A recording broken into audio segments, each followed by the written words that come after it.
नमस्कार दोस्तों, मैं मनोज कुमार, जिला संवाददाता निजवाड़ी मऊ। मैं बता दूं कि आज मैं मौजूद हूँ घोसी विधानसभा क्षेत्र में। घोसी नगर पंचायत भी ये है, जहाँ पर एक दुखद घटना घटी है, जहाँ पर दो दोस्त रहते थे। मैं उन पूरी परिवार में से बातें करना चाहता हूँ। माता जी, आपका क्या नाम है? गुलाबी देवी प्रजापति। ब्रिजेश आपका क्या लगा तुम? हमारा छोटा लड़का रहे। तो ब्रिजेश कहाँ गया ना है? अपने बुआ के पास खिचड़ी लेके के 3 साल पर हमें आई है, बुआ का खिचड़ी लेकर जाएंगे। तो खिचड़ी लेके गया ना, तो कब बजे लेके खिचड़ी गया ना? 5 बजे से गईला ना, और से खाना ना खा के 9 बजे लौटलन। तो बहरहाल चलन कहूँगे एगो दोस्त से भेंट करे के है, दोस्त से मिल उल के अपन घरे आए। तो उधर से 10:30 बजे की 10 बजे मिला ना, 10:30 बजे तक ना पाई। तो जब विजय से घर से निकलना हो तो आप लोग बोल लीजिए ना। हाँ, माने कहले कि बाबू आज मत जा, बिहाने जितना ही आज ही जाए, बिहाने अपन त्योहार मनाब के तई ना तई जाए। अच्छा, वही से ना मानल कहूँ कि 2 घंटा में मम्मी हम चली आई, हम ढेर टाइम ना लगाई। हमारे बड़ो लड़को भी मना करके मत जाए, और तो दोनों कहूँ कि नहीं 2 घंटा में चाची चली आई, से हम रुका बना है।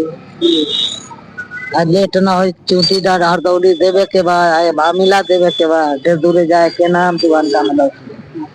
तो ये घटना का कैसे पता चला आपके? अब ओजमे के सिपाही पाई मझिला लड़का के फोन कैला, तो हे बाबू मरवा के हमन के कुछ मालूम है ना, ये नहीं पर फोन आइला तो भाग के गईला ना, हमन के जगवला ना कि सुत गईला सर, सुत गईला सर। तो उठ के मारी मलई की खोलत कर खिचड़ी भेजा, तो चला भेजा खिचड़ी। रात उठ गई गाड़ी लेके निकल गईला। हमन बाहरे आके देखा था तो भागल जाता में। बाद में पता चला कि स्टैंड हो गई। तो आपके कब पता चला? 11 बजे। 11 बजे। 10:30 बजे भाई, 11 बजे पता चला। भैया आपका क्या नाम है? अमित प्रजापति। तो कैसे आपका पता चला? हमारे पास 10:44 का फोन आया था। वो पंकज एगो वार्ड नंबर 3 का सभासद है, वही हमारे यहाँ फोन किए कि अमित भैया और ब्रिजेश और अखिलेश कहाँ हैं। मैं बोला कि वो लोग गए खिचड़ी लेकर, पूरा किया। अभी तक हमारे यहाँ फोन नहीं आया है। तब तक इसी में हम दोनों में बात चल रही थी, तो कोई सर वहाँ से फोन किए उनके दूसरे मोबाइल पर। तो बोले कि आप कौन बोल रहे हैं? तो बोले कि हम फलाना बोल रहे हैं। तो सर बोले कि यहाँ पे 2 लोग का एक्सीडेंट हो गया है। तो उनका फोन काट कर फिर हमसे अखिलेश भाई, पंकज भाई बोले कि आप तुरंत पहुंचिए, चिन्हमीर पर दुर्घटना हो गई है। मैं भी उनका फोन काट कर आनंद में गाड़ी निकाल कर तुरंत पहुंचा। मैं पहुंचा तो देखा कि रोड के किनारे मेरा भाई छोटा जो है ब्रिजेश कुमार, वो रोड के किनारे गिरा पड़ा हुआ है। और वो जो है अखिलेश, उसको पेशाब करने के लिए उसको खड़ा होकर पेशाब कर रहा था। मैं देखा कि बहुत गंभीर रूप से वो मेरा छोटा भाई तड़प रहा है रोड के किनारे।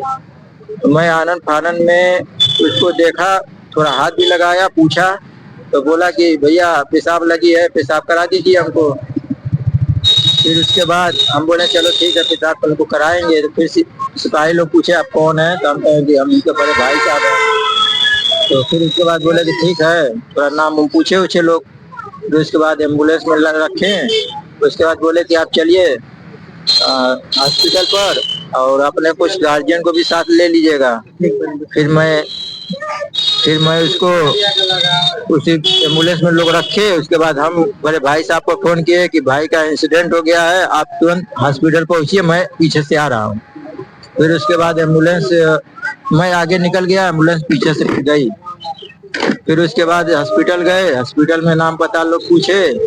फिर वहाँ पे थोड़ा इंजेक्शन लगाए, बोले कि यहाँ पे इलाज नहीं हो पाएगा इनका, यहाँ से रेफर कर रहे हैं मऊ सदर भी लेकर जाइए। फिर मैं एक दोस्त को लिया साथ में, और फिर हम दोनों उसी एम्बुलेंस में बैठे साथ में। उसके बाद हम दोनों और वो हमारा भाई छोटा उसी एम्बुलेंस में बैठकर फिर मऊ के लिए रवाना हो चुके थे। मऊ में रास्ते में जाते जाते हमसे बात करता था, भैया हमको बचा लीजिए, भैया हमारा दर्द कर रहा है, पैर दुख रहा है। हम कहा ठीक है बाबू, तुमको लेकर चल रहे हैं, बचाएंगे। यही सब बातचीत चल रही थी हम दोनों में, तीनों लोग थे हम लोग। फिर उसके बाद सांस फूलने लगी तो मैं जो उसमें कर्मचारी था एम्बुलेंस में, मैं उसको बोला कि भाई ऑक्सीजन लगा दीजिए। उन्हें तुरंत गाड़ी रोककर ऑक्सीजन भी लगाया। फिर कुछ दूर तक गए हम लोग, जाते जाते अब उसका सांस धीरे धीरे कम होता चला गया। फिर थोड़ा दूर और गए, उसके बाद उसका सांस वहीं डूब गया, मृत्यु हो गई। फिर हॉस्पिटल पहुंचे, हॉस्पिटल गए, डॉक्टर साहब चेक किए, फिर वो बोले मृत्यु घोषित कर दिए। फिर बोले कि इसको ले जाइए पोस्टमार्टम। फिर पोस्टमार्टम ले जाकर रखे। फिर हम लोग वहाँ रख कर कागज वगज अपना जो भी नाम हम पूछे थे बताए, अब बता कर फिर हम लोग घर चले आए।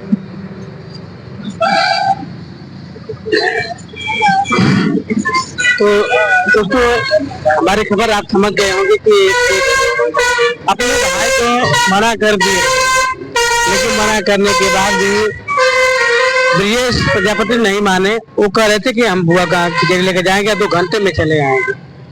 लेकिन अनहोनी को कौन टाल सकता है?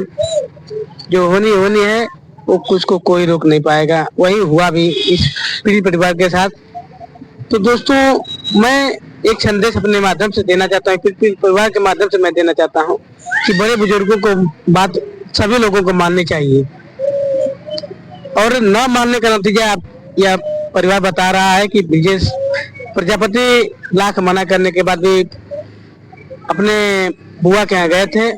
उसके बाद चले गए थे इधर द्वारीघाट की तरफ, उधर से घूम कर आ रहे थे, रास्ते में एक्सीडेंट हो गया।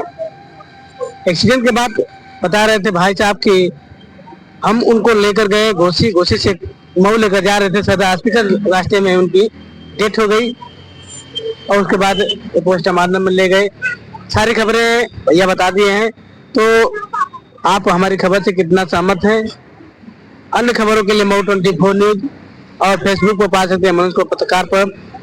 तो दोस्तों, इस खबर को देख करके ज्यादा से ज्यादा शेयर करें, और हमारी बातों से, भैया की बातों से, माताजी की बातों से कितना सहमत है कमेंट में अपनी राय जरूर दें।